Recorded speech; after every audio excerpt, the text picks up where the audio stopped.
So guys, good morning. Ayan, ipapasa ko kayo guys sa babuyan ko, no? Pakita ko sa inyo guys kung kumusta na po yung babuyan ko doon guys. Hey guys. Hello, shout out. Guys, welcome to my vlog. Ayan po guys. Kasi dati po yung kulungan ko is nasa likod ng bahay ko. Pero ngayon guys is nilipat ko doon sa kabila kasi medyo mahirap doon yung disposal sa ano. So meron akong sa ngayon meron akong 5 inahin guys. Tapos yung 3 is nanganak na, tapos yung 2 buntis pa, no.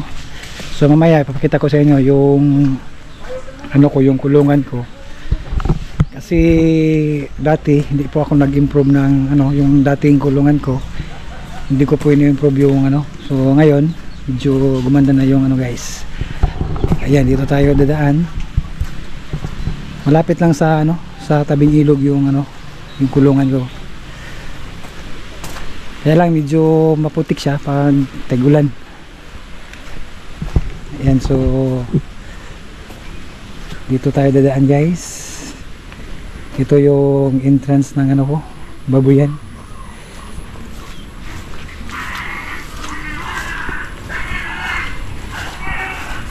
Yung dating vlog ko guys, yung update sa aking ginawang kulungan. So ngayon mayroon na siyang laman, no? Nagkakalaman na. Nilipat ko na yung mga inahin ko dito.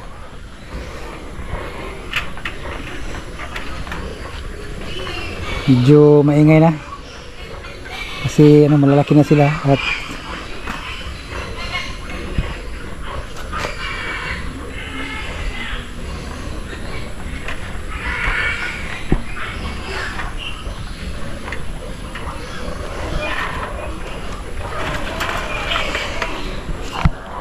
yan, welcome to my ano, babuyan. Ayan guys, nandito na sila.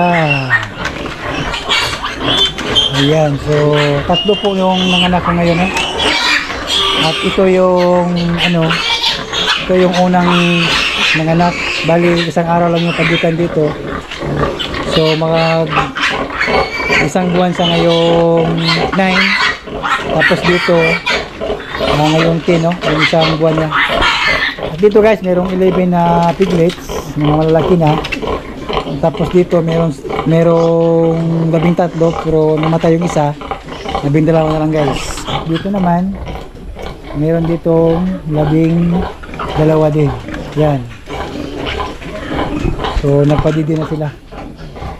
So dati guys, yung napapansin ko dito, ni-improve ko yung kulungan ko, no? Bali naka-plastic na sila. Naka-plastic matting na sila. So malaki na po yung pagbabago doon sa ano, kasi dati po yung nasa concrete flooring lang po yung kulungan ko. Ano sila, 1 week pa lang nagkakaroon ng problema, nagkakatay na sila. So dito guys, ito lang ano, itong season na to is kahit isa wala, hindi sila nagkatay, no? Dahil sa ano, sa plastic na yung ano nila, yung sahig nila. So hindi malamig at saka tuyo po, no, yung ano nila, kulungan guys. Ayan, no, naka-plastic na po sila. So maganda guys pag ganito, no, pag plastic na po yung ano, kasi iwas pagtatay po at saka ano, mas palaging tuyo po yung kulungan nila guys. Ayan. Yan po guys, maliban po sa naka-plastic na po sila, no. So ang ano dito guys,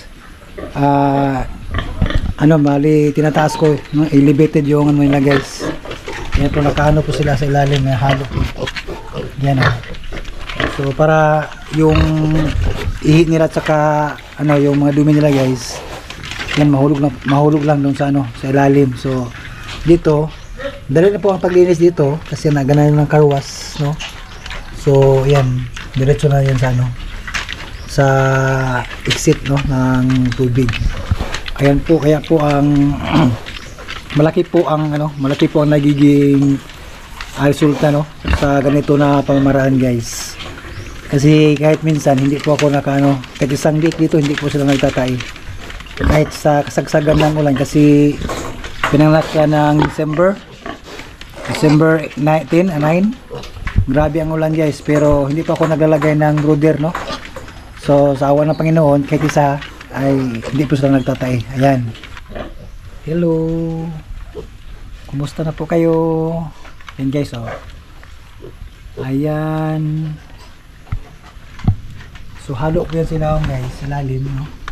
Dito ko po mag-i-spray, no? Yung mga dumi nila dito mahulog at saka yung ihi nila. So ano po, hindi po mag-spread out yung basa, no? Yung ihi kasi naka-plastic na, may mga butas-butas dito sa ano. So dito sa mahulog, no? Yung mga ihi at saka yung mga dumi, yung mga tae nila guys. Yan. So tuyo po ang kanilang mga sahig, no? So yun po ang importante guys sa mga, lalo na sa mga sa paruwing area, no? Dapat po lagi pong tuyo, no? Yung mga ano nila, yung sahig nila. At sa mga inahin guys, dati po palagi po akong magligo, no, sa kanila kasi siyempre madumi yung tae nila. Hindi po naka ano, no? Hindi po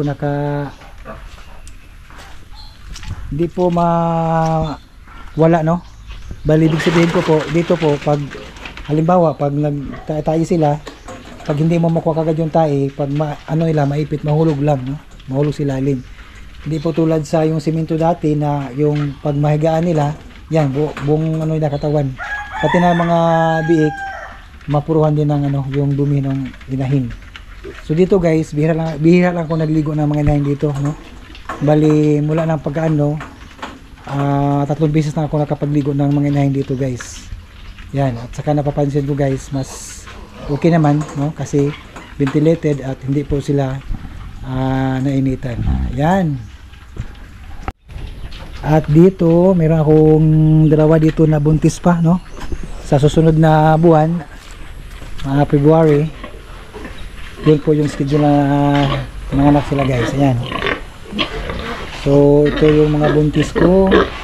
So at dito guys, bala ko ngayong ano, magdagdag ako ng mga inahin, no? Bali target yung 10 po ang target ko this year. At dito po ako mag-expand guys. Ayan. May mga ano pa tayo dito, may area pa tayo dito. Bali dito po, itong portion na po dito po ako maglalagay ng ano guys, yung gestating, no? Yung gestating stools. Dito ko ilagay lahat ng mga inahin. Bali 10 sila. Tapos yung doon, yung dati kong gestation area, lilipat ko dito guys, no, sa kabila para well arrange po sila. At dito lalagay din ako ng ano, siguro hatiin ko na lang to ng ano, dalawang box, no, para sa kung gusto man ako mag 14 years, no, dito ko ilalagay, or kung hindi naman pagkawalay, dito sila ilagay sa ano guys. Naka-plastic din, no, yung plano natin. Kasi napapansin ko mas maganda ang resulta pag naka-plastic po sila, no? Lalo na sa mga bagong walay ng mga piglets, mas sensitive po sila sa ano, sa basa, no?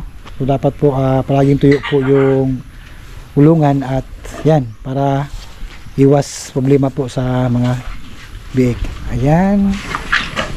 So ayan po guys yung update natin, no, sa baboy natin, no? At sana po mas mapa-improve pa po natin, no, yung ating pag-alaga, no, sa mga resource diyan, no.